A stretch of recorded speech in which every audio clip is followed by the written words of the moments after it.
Very good evening. You're watching Primetime News on TV1, live and direct from our Newsfirst studios in Colombo. Bringing you the news, I'm Joad Abdin. And I'm Chalani Ratnavira. Let's take a look at your headlines for tonight.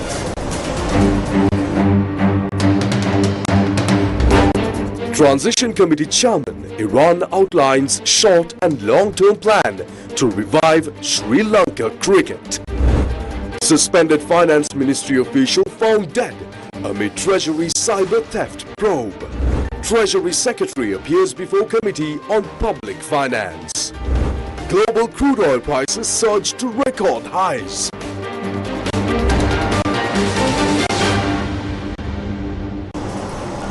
And on to those stories in detail. In your top story this evening, Iran Vikramaratne, chairman of the Sri Lanka Cricket Transition Committee, says that a short-term and long-term plan will be prepared promptly to revive Sri Lankan cricket. He made these remarks as he assumed duties as the new chairman of the committee this morning. Chairman of the Sri Lanka Cricket Transition Committee, Iran Vikramaratne, and several committee members assumed duties at the SLC headquarters. The new chairman, Iran Vikramaratne, also expressed his views to the media. We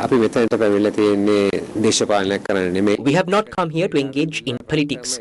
Cricket is a sport that has the power to unite the entire country. Everyone who has been appointed to this committee, including myself, has been selected because each person brings knowledge and expertise from different areas. Some have a deep understanding of cricket, while others bring expertise in administration, management, finance and law. All of these are essential. For this effort to succeed, we need the cooperation of everyone. This is why it is called a transition committee, because change is required. That change must take place at many levels, from the constitution down to the grassroots. There are numerous areas that need transformation. That is the true meaning of the word transition in this context. At this stage, I do not intend to discuss specific changes because our first responsibility is to listen. We have not come with a fixed plan to impose. First, we must listen, review what has already been done, engage with the management and consider input from external stakeholders. Only after doing that will we formulate the most appropriate short-term and long-term plans. I will be able to discuss those details after the initial process is completed. News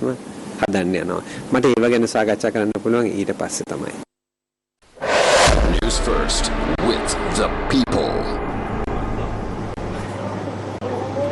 The acting director of the Department of External Resources at the Ministry of Finance, Ranga Rajapaksa, who had been suspended from duty in connection with the cyber theft of $2.5 million from the Treasury, has been found dead. Police said the body was discovered behind his residence in Kuliapitia. According to police, the death is believed to be a suicide. Preliminary investigations revealed that Ranga Rajapaksa had gone to the rear of his residence at around 10 a.m. and his body was found at approximately 2 p.m. Police investigations and a magisterial inquiry were conducted this afternoon, after which the body was referred to the Judicial Medical Officer for further examination. Police stated that the body had cut injuries at several occasions. In connection with the cyber theft of Treasury funds, the Criminal Investigation Department had recorded statements from Ranga Rajapaksa on 3 occasions. One statement was recorded while he was in active service, while the other 2 were obtained after he was suspended from duty. Following the submission of preliminary investigation reports to court, an overseas travel ban had also been imposed on Ranga Rajapaksa. Ranga Rajapaksa was 50 years old and the father of 2 children. Treasury and Ministry of Finance Secretary Dr. Harshana Surya Peruma appeared before the Committee on Public Finance today. Finance Secretary Dr. Harshana Surya Peruma appeared before the committee following a formal summons issued by the Committee on Public Finance. The Committee on Public Finance convened this afternoon within the parliamentary complex under the chairmanship of parliamentarian Dr. Harsha De Silva. The Treasury Secretary appeared before the committee to provide explanations regarding the incident in which $2.5 million belonging to the Treasury was stolen by cyber criminals. These were the views expressed by the chairman of the Committee on Public Finance, Dr. Harsha De Silva, following the appearance of Secretary to the Treasury, Dr. Harshana Surya Peruma, before the committee.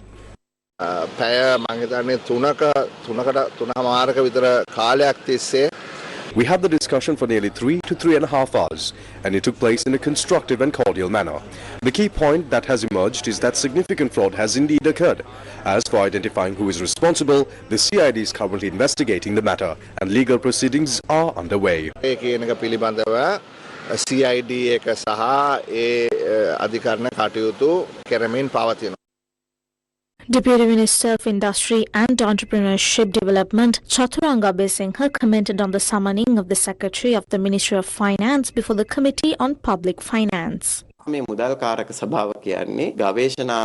Committee on Public Finance is not an investigative or inquiry body with enforcement powers. Its role is to examine financial bills before they are presented to Parliament, build an understanding of them and inform Parliament accordingly. However, some statements have been made by the committee chairperson and not all of them necessarily reflect the collective position of the committee.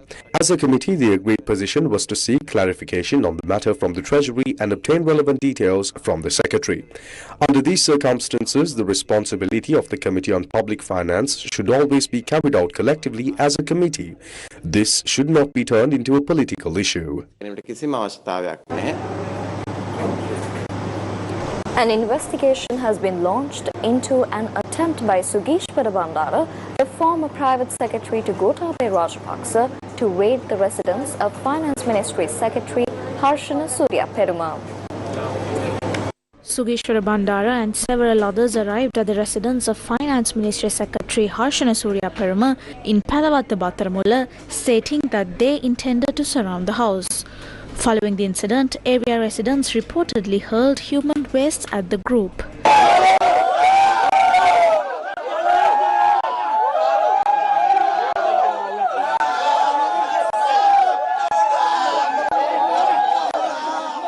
Following the incident, Sugishwara Bandara stated that he would complain to the Human Rights Council in Geneva regarding this incident. He made this statement against a backdrop where during his tenure as private secretary, Gotabaya Rajapaksa had described even the act of approaching the Human Rights Council in Geneva as a betrayal to the country.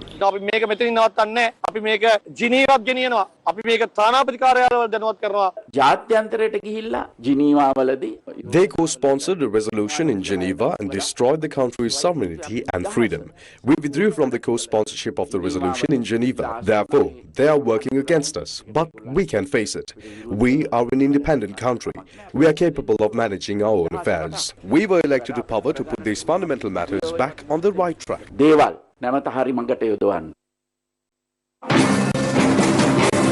Former President Mahinda Rajapaksa responded to questions regarding the current situation faced by the opposition.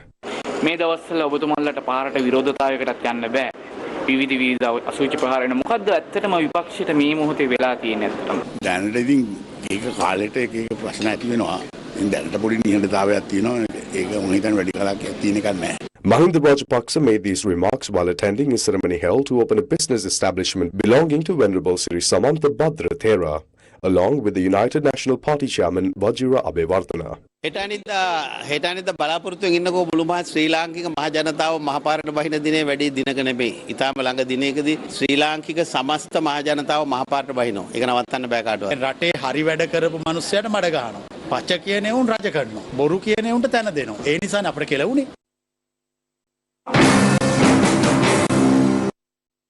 Nama Rajapaksa also expressed his views on the matter today. තමන්ගේ දේශපාලන හැසිරීම තීන්දුව වෙන්නේ වෛරයෙන් නම්, කුහකත්වෙන් නම්, බොරුවෙන් නම්, තමන්ගේ දේශපාලන හැසිරීම තියෙන්නේ තවත් කෙනෙක්ව පාගල දාන කෙනා. තමන්ගේ දේශපාලන විඥානයේ හැසිරීම මතය තියෙන්නේ අසුචි මත නම්. ඒ අනුව තමයි උන්ගේ දේශපාලන හැසිරීම තියෙන්නේ. Views were expressed regarding the foreign tour undertaken by former President Ranil Wickremesinghe, allegedly misusing public funds. These views were expressed during a press briefing convened by the Janabalaya. Ranil Wickremesinghe විශේෂයෙන්ම ඔහුගේ භාර්යාව වන මෛත්‍රී වික්‍රමසිංහගේ උපාධි ප්‍රදානෝත්සවය සඳහා Ranil Wickremesinghe's visit to the UK for his wife Maitri Wickremesinghe's graduation at the University of Wolverhampton has now been clearly established. On one hand, Maitri Wickremesinghe received the invitation from the University of Wolverhampton back on the 15th of June 2023. Subsequently, Ranil Wickremesinghe's tour with Maitri Wickremesinghe to a graduation took place in September. It was during this same month of September September that Ranil Wickremesinghe scheduled his official visits to Havana, Cuba and the United States. This is a clever game, meaning the graduation ceremony in the United Kingdom and Ranil Wickremesinghe's official visits took place during the same period. At the same time, the Defence Council for Ranil Wickremesinghe is trying to establish that his visit to Britain was merely a transit. However, we can see that he spent approximately 36 hours in this so-called transit. They have travelled over 400 kilometers within London. They stayed in hotels, consumed food and beverages, and incurred expenses for transportation. This is an extraordinary transit. Generally, if it's a transit, no matter the circumstances, there's no reason to be roaming around London like this for so long. The fact that public wealth has been plundered cannot be refuted by any argument. Ranil Wickremesinghe's visit, coordinated through the High Commission, was based on personal invitations. Right? It didn't happen as a result of a formal diplomatic relationship with the British government. It was an invitation. We ask, is it because of Maitri Wickremesinghe or because of the elite, privileged class identity of Wickremesinghe's that they have freedom to plunder the wealth of the people?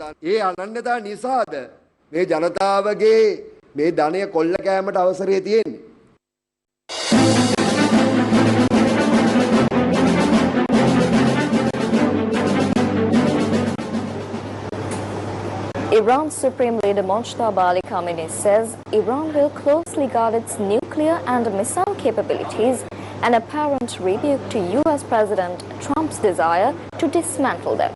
Khamenei said Iranians view the country's nuclear and missile capabilities as their national capital and will guard them like water, land and air borders. Amidst the statements, global oil prices briefly surpassed $126 a barrel today, its highest price in 4 years, as some traders worried about an escalation in the US-Iran war that would keep the Strait of Hormuz effectively shut. Iran's Supreme Leader's statement.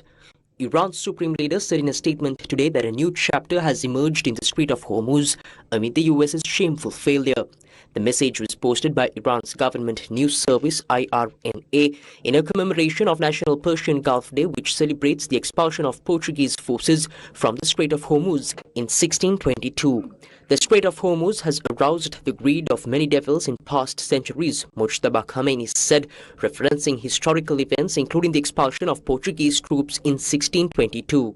Mojtaba Khamenei has also blamed the US military presence in the Middle East for regional insecurity, which has resulted from the US-Israel attacks on Iran and Tehran, targeting countries in the region.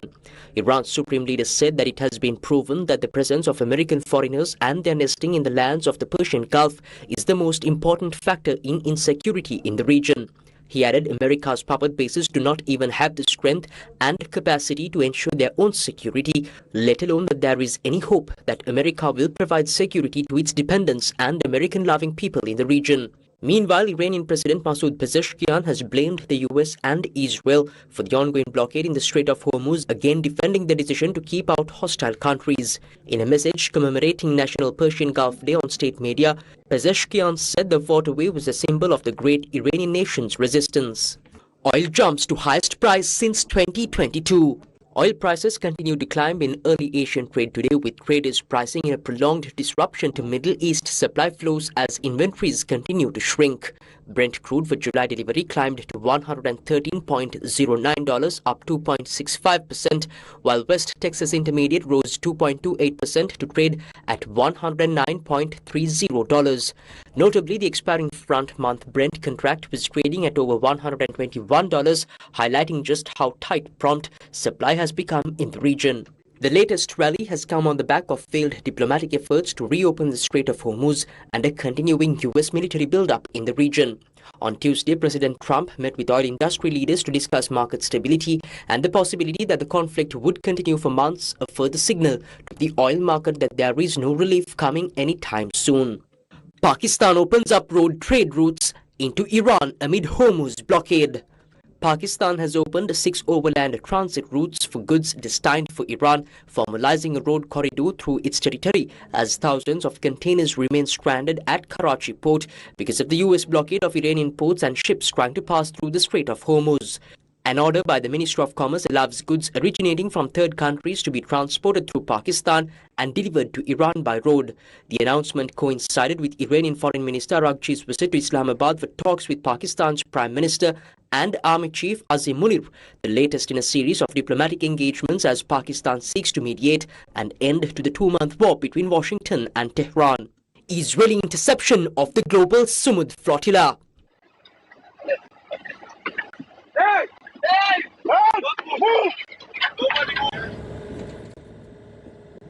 The Israeli army began intercepting and raiding boats from the Gaza-bound global Sumud flotilla in international waters overnight off the Greek island of Crete. 22 boats have now been intercepted while 36 are still sailing towards Gaza, according to the flotilla tracker map.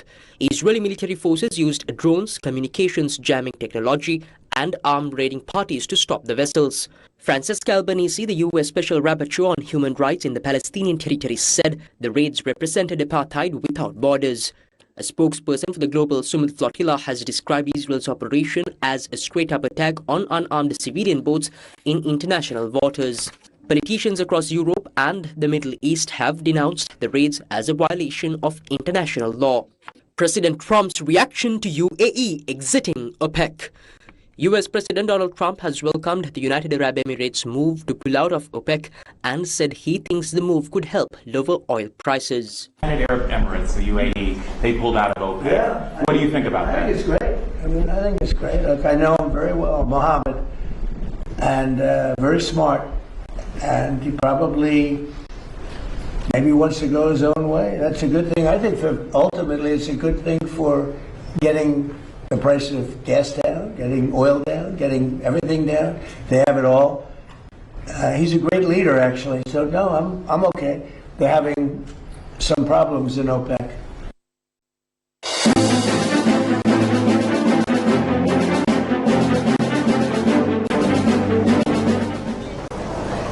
Several political parties have organized May Day celebrations this year. May Day rallies and celebrations are set to take place across various locations around the country throughout tomorrow.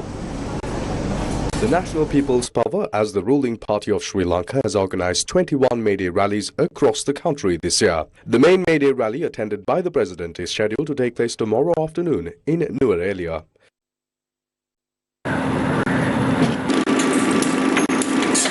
Another rally is also set to be held opposite the National Youth Services Council in Maharagama.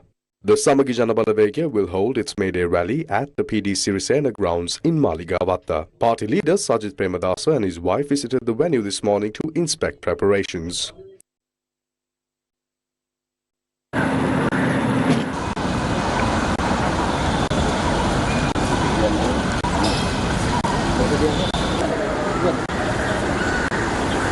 Meanwhile, the Sri Lanka Freedom Party has made arrangements to hold its May Day rally at the Campbell Park in Borella.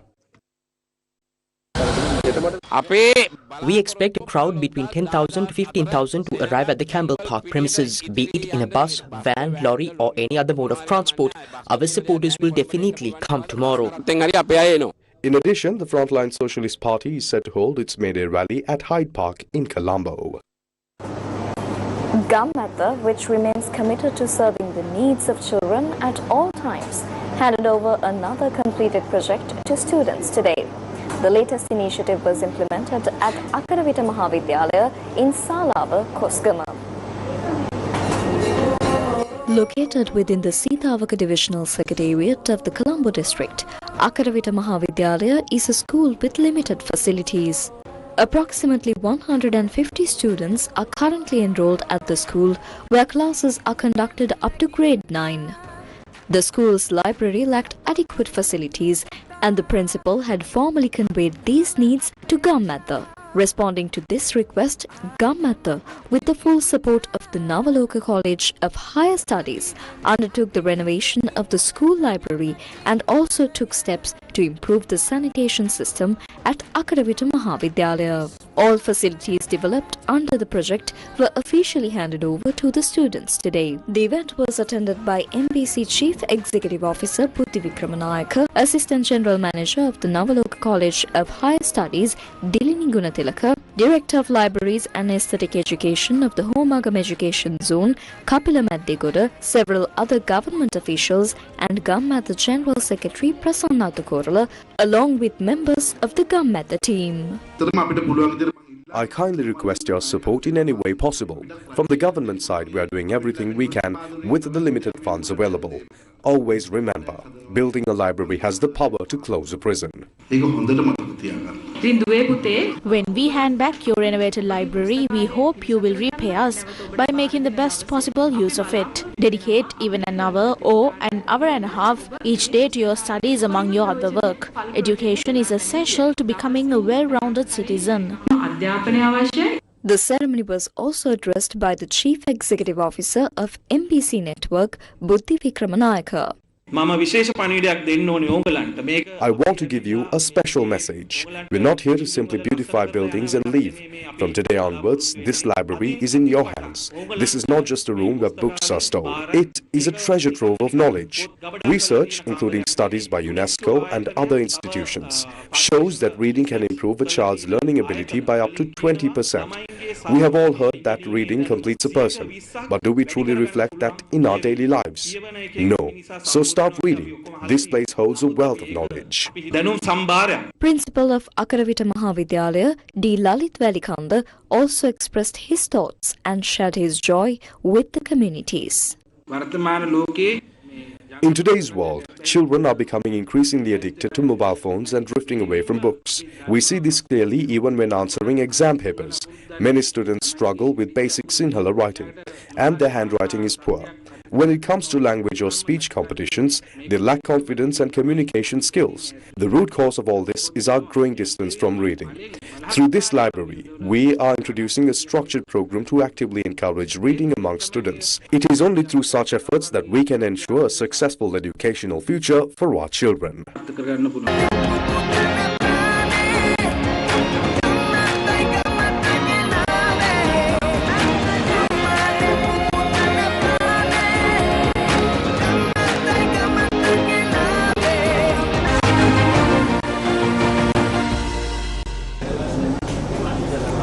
The Department of Census and Statistics reports that the country's inflation rate has increased. The Department of Census and Statistics reports that according to the Colombo Consumer Price Index, the consumer inflation rate for the month of April has risen to 5.4%. In the previous month of March, the inflation rate was recorded at 2.2%, while this consumer inflation rate recorded for April is the highest value reported since February 2024. And moving on, the Asian Development Bank has issued a stark warning in a special update to its economic outlook, sharply downgrading growth forecasts and raising inflation projections for developing Asia and the Pacific. In a special update to its economic forecasts, the Asian Development Bank has significantly downgraded its economic growth outlook and raised inflation projections for developing Asia and the Pacific as more severe and prolonged disruptions from the conflict in the Middle East continue to raise energy prices, tighten financial conditions, and weigh on economic activity across the region. Today, ADB revised its economic outlook for Asia and the Pacific. The prolonged conflict in the Middle East is casting a heavy shadow over the region. The spillover is severe and it extends far beyond oil and gas. We are seeing intense disruptions to shipping and critical resources like fertilizer, as well as tourism and remittances. The revised growth outlook for this year is now 4.7%, which is 0.7 percentage points lower than last year. In the worst case scenario, it could fall to just 4.2%. At the same time, inflation is surging to a projected 5.2%, 2.2 percentage points higher than last year, with the potential to reach a staggering 7.4% if conditions worsen. Make no mistake, this is a deeply serious moment. As we prepare to gather for ADB's 59th annual meeting in Samarkand, Uzbekistan, let me assure our developing member countries that ADB is standing with you as you work to overcome the hardship caused by this conflict ADB is providing financial support with a focus on protecting people, particularly the poorest and the most vulnerable. Together, we are navigating this crisis and working to build more resilient economies for the future. ADB now forecasts regional growth at 4.7% this year and 4.8% next year, down from 5.1% for both years projected in its Asian Development Outlook, April 2026. Inflation in the region is now projected to accelerate to 5.2% this year from 3% last year, before easing to 4.1% in 2027. The revised outlook reflects growing evidence that the economic effects of the conflict have lasted longer than initially anticipated. Continued risks to energy production and transport routes, alongside sustained pressure on oil and gas prices, are weakening growth prospects and raising inflation prospects, particularly for economies heavily dependent on imported fuel, remittances, tourism, or external financing. The new outlook assumes that oil prices average around $96 per barrel in 2026, substantially above the pre-conflict average of $69 per barrel in January and February, before easing to around $80 per barrel in 2027. Under an even more severe downside scenario of renewed conflict escalation, in which oil prices spike in May 2026 and remain even higher, growth in developing Asia and the Pacific could slow to 4.2% this year and 4% next year, while inflation could reach 7.4% in 2026. The brief presents 4 key policy responses. Policies should focus on stabilization rather than suppression of price signals. Allowing higher energy prices to pass through, at least in part, can encourage energy conservation, fuel switching, and investment in alternative energy sources. Broad price controls or generalized subsidies risk distorting incentives, delaying adjustment, and misallocating resources.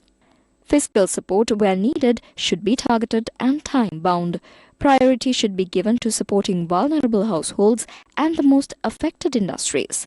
Well-targeted measures can cushion the social impact of higher prices while containing fiscal costs and preserving incentives to adjust to the shock.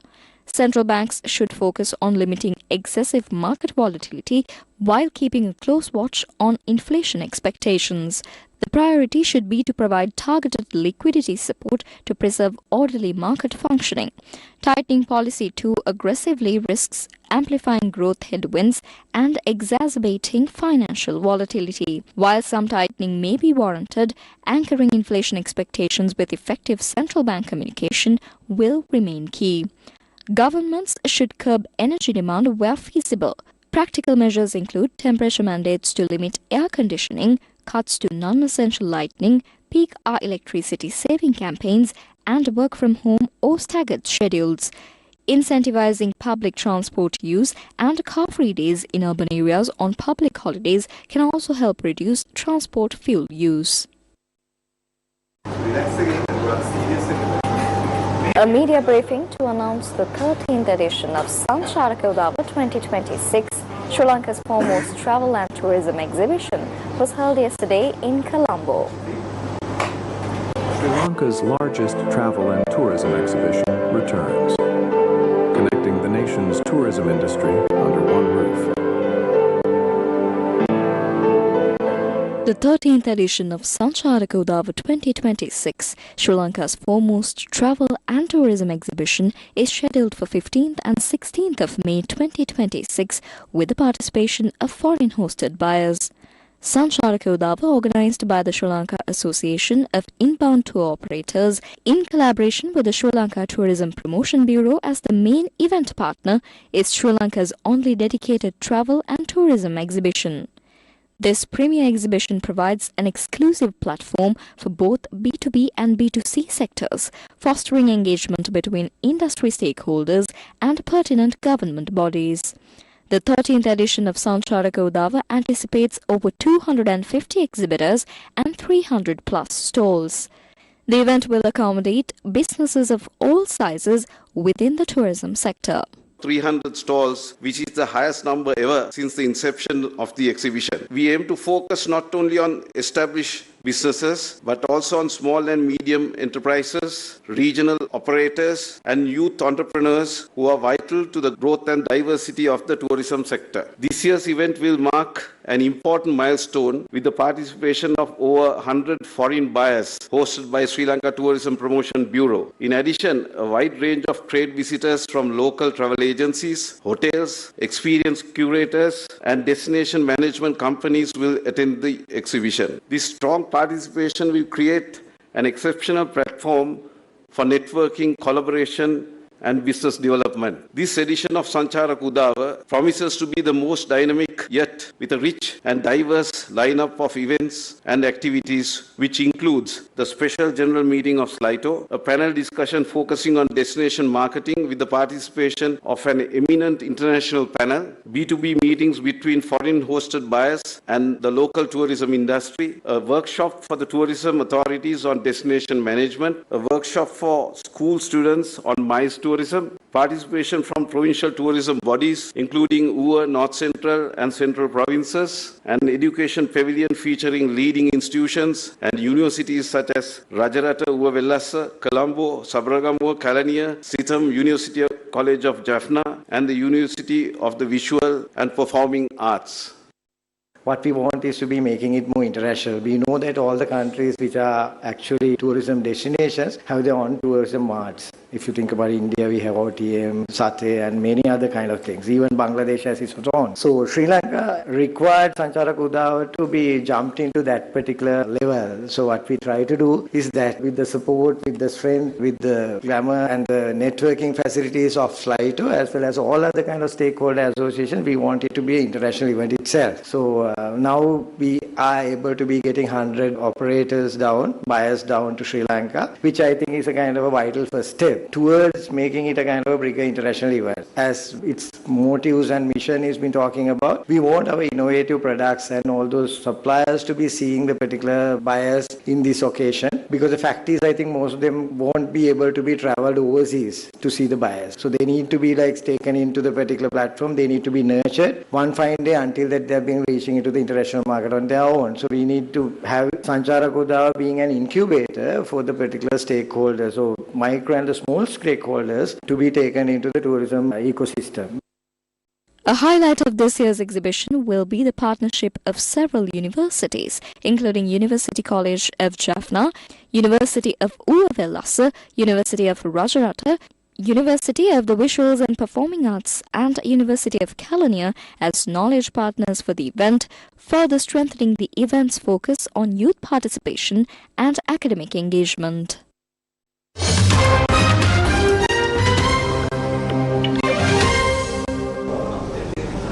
With the Tamil Nadu Assembly elections having been successfully completed, the election results, which the whole world is eagerly anticipating, are set to be released on the 4th of May.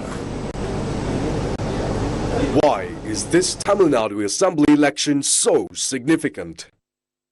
A record-breaking voter turnout of 85.1% was recorded in this Tamil Nadu Assembly election, an unprecedented figure in the state's history. As India's ruling BJP has been competing for the past 46 years to form a government in Tamil Nadu, questions have been raised as to whether this election will finally create a favourable environment for a BJP victory. In the 234-seat Tamil Nadu Assembly, a single party must win at least 118 seats to form a government with an absolute majority. Who are the key players in this election? The ruling Dravida Munnetra Kalagam alliance consists of 13 parties. The National Democratic Alliance, led by the All India Anna Dravida Munnetra Kalagam, the lineage of MGR and Jayalalitha, includes 12 parties, among them the ruling Bharatiya Janata Party. The fact that the Tamilaga Vetri Kalagam, led by Joseph Vijay, popularly known as Ilya Thalapathy, is contesting all 234 constituencies independently has captured the attention of political enthusiasts worldwide. Meanwhile, the delay of Vijay's final film, Jananayagan, which was originally scheduled for release on the 9th January but was postponed due to election code of conduct issues and censor board complications, became a major talking point during the election. Following the conclusion of the election and subsequent court proceedings, the film was illegally leaked online, sparking significant controversy. Additionally, the Naam Tamilar Kachi, based on Tamil nationalist principles, fielded candidates independently in all constituencies this time. What were the results of the previous election? Assembly elections in Tamil Nadu are held every 5 years. The elections conducted in 1952, 1957, 1962 and 1967 were known as the Madras State Legislative Assembly elections. In the last Tamil Nadu Assembly election held in 2021, the DMK alliance led by MK Stalin secured 159 seats to clinch power. This marked the DMK's return to the throne after 10 years. Since 1952, the AIADMK has formed the government 7 times, while DMK has done so 6 times. The Indian National Congress held power in Tamil Nadu on 3 occasions. Previously, M.G. Ramachandran served as Chief Minister 3 times, Jayalalitha Jayaram 4 times, and M. Karunanidhi 3 times. What do the opinion polls say this time? None of the election opinion polls have predicted that a single party will form the government alone. While some polls suggest the DMK will retain power, others indicate the AIADMK might form the government. On the other hand, some surveys suggest that TVK could achieve an unprecedented victory and form the government. However, based on these polls, the core questions remain. Will a party with an absolute majority of 118 seats to form a government, or will parties be forced to form a coalition government? The Department of Meteorology states that showers or thunder showers may occur in many parts of the island today. The department further noted that fairly heavy showers exceeding 50 millimeters are expected in certain areas within the Sabaragamuwa, Central and North Central provinces, as well as the Trincomalee district. The Department of Meteorology states that showers may occur in some places in the southern province and Kalutara district during the morning hours. The department requests the public to take necessary precautions to minimize damages caused by temporary localized strong winds and lightning that may accompany thunder showers.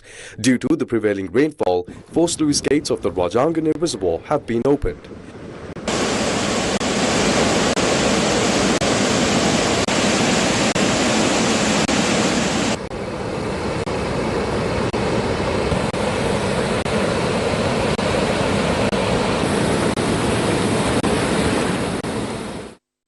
Several houses in villages including Samarandigama and Nahinda belonging to the Hingurongoda Divisional Secretariat were damaged by strong winds that blew last evening.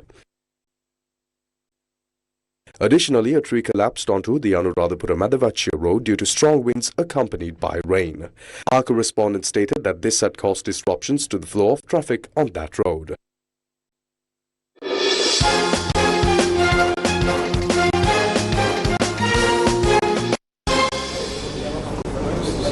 Sri Lanka women produced a dominant performance to register a 21-run victory over Bangladesh women in the second T20 International, securing an unassailable 2-0 lead in the series. Batting first, Sri Lanka women posted a total of 154 for 4 in their 20 overs. Harshita Samaravikrama led the innings with a fine knock of 49 of 29 deliveries, while captain Chamariyatapattu contributed 42 of 37. In reply, Bangladesh women reached 133 for 5 from their 20 overs, falling short of the target by 21 runs. Sharmina Akhtar top scored for Bangladesh with 44 of 47, with Juwairia Firdaus adding 29 of 23 deliveries. Sri Lanka won the first T20 International on the 28th April by 25 runs. And that's a wrap of your news for tonight. Thank you for watching. Good night.